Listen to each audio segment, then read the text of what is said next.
What's up, y'all? Yesterday, we decided to take the kids to a fun little event outside of Monticello to a place called the Florida Wildlife Center. Now, it was super duper hot, so just know we're not going to be out here all day, but we got the fam all up and ready, and we took our mother-in-law as well so we can enjoy a little bit of Saturday fun. So when we first got there, we went inside, we went ahead and paid our tickets to get in. I believe it was like $25-$30 per person.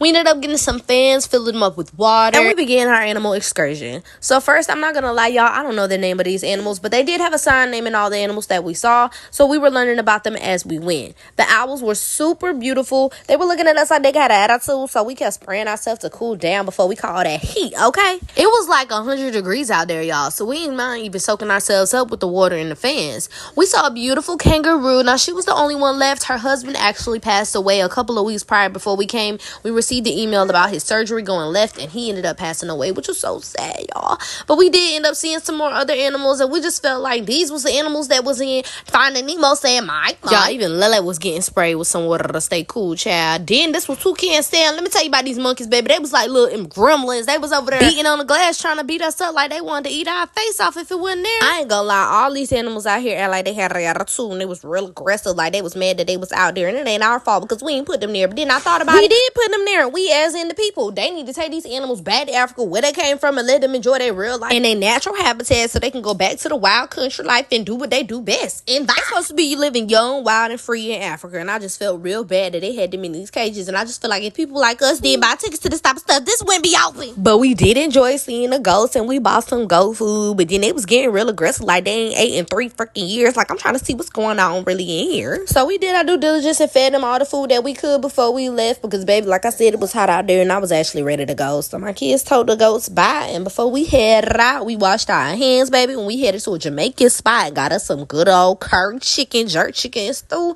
And we had us a great Saturday. Have a good one. Bye.